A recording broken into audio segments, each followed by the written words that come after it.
Greg, how'd that one play out in your eyes?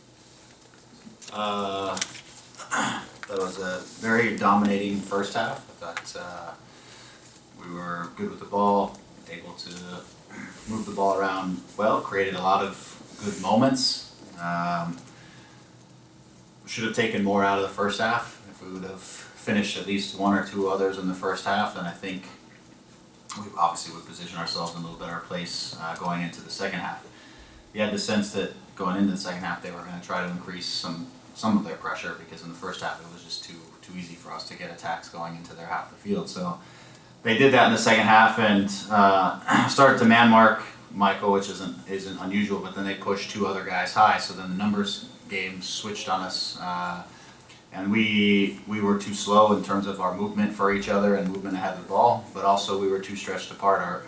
We didn't rotate around the way we had talked about quick enough, and so if we lost the ball, we were so far apart in the transitions that they were able to attack between us. So we had to sort that out. Again, we stayed resilient through the half.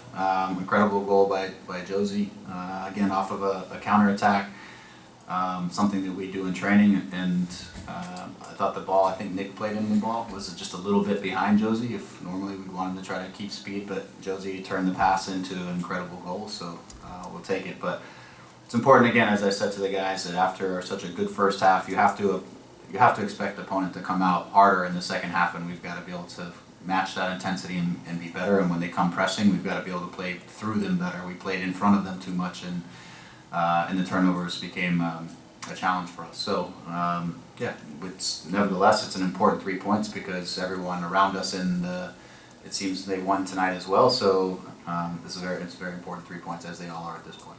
Greg, in the first half, there were a lot of passages of play when your team controlled the ball, 19, Sure. 20 passes.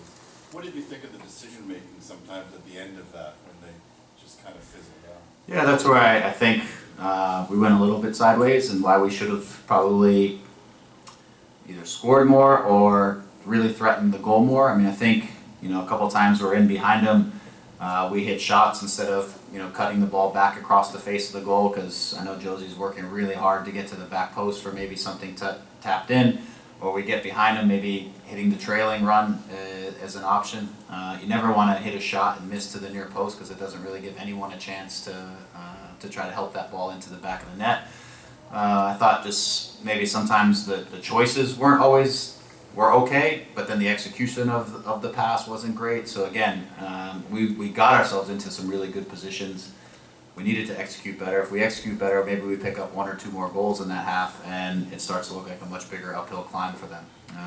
We got the second one to start off the second half, but they had already gotten a couple moments in transition, so you could feel that they had just a touch of belief coming out of their pressure, and we need to do a better job in the second half of breaking their pressure so that we can back them off a little bit. Instead, we gave them a little bit of life. One player that did shoot a lot tonight, Jacob Schafferberg. Yeah. Do you look at that as just a player rushing his opportunities, or someone that's just a young player hungry for a goal at this point? A little bit of both, I think. I think with his pace and his direct running, and what we always have said of Jacob is he plays for the space out in front of him. He doesn't play for the game at his feet all the time, and it gives us a different dimension. It gives us someone aggressive and fast, and he's part of the reason we were able to get in those positions because of the way he runs. So again, I think part of his maturity is he'll go back and he'll look at that picture again. What he saw in that moment as it was all happening fast might be something a little different than what was actually there. And so, we'll continue to work with him and develop up those final decisions. If he's going to hit that first shot, it's making sure he at least hits the target. I think he's got to go to the back post because Josie's there, and if he misses it, it gives Josie a chance to try to deflect it in.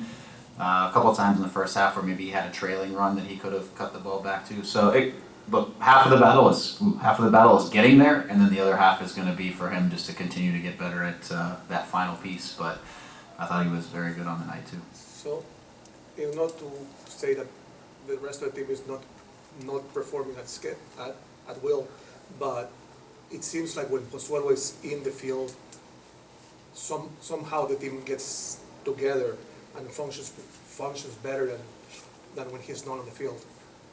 We saw it in the game last week that without him on the field, it was kind of a chaotic side in the midfield. And with him on the field, it just opens opportunities, opens. Do you think it's because of the team's? Yeah, well, I think obviously he's a very good player, and he's a crafty player who can spin away from people, who can create sometimes opportunities out of situations that don't look like they're going to be much. So obviously we're a better team when we're on the field. We have a little bit more disguise. We have a little bit more sort of crafty, outside of the box thinking sometimes. Sometimes the quality of the final pass maybe just a touch better. So I mean that's why you have DPs in this league, so that they can come on the field and when they play they should make a difference. So yeah, it's great to have him back out there. It's great to have he and Josie out there again. I think the more time that they can spend together, the more connected they're going to get. They have the runner, at least one runner out there right now, and Jacob, which I think also opens up some space with his direct running and getting in behind Nick playing a little wider. So I think there's more space in midfield than we've had through a lot of the season, because we've been able to establish some wide play now, which is forcing teams to respect the width, which is then opening up the middle. So like I said, to me, the first half was about us taking advantage of situations. The second half was just about us playing with just a little more energy and the ball moving a little faster and us breaking lines better, so that we could put them on the back foot instead. We allowed them to kind of stay on the front foot in the second half. Greg, Josie has 4-4 since returning from the Gold Cup. Do you see anything different? What do you attribute his form to? Yeah, I think first, the first part of the season, I thought he started well, but he kind of gets disrupted through a little bit of an injury. Then it's a process of just getting himself back to match fitness. I think he's done an excellent job since he's been back of helping to connect the team, but the dynamic running and the powerful running after he lays balls off to get back in front of the goal is when he's at his best. Because when he, again, some of those moments where Jacob have opportunities to play him or things, he's busting it to get to in front of the goal, and he's going to get goals there. He always has the quality to score the types of goals he scored tonight, but those, you don't live on those goals as a striker. You live on the ones that are in the box and around the box.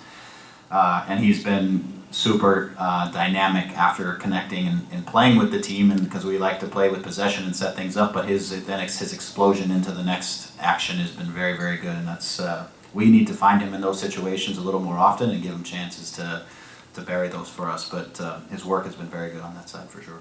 Another different center back pairing tonight. Are you getting closer to figuring out who your two most optimal?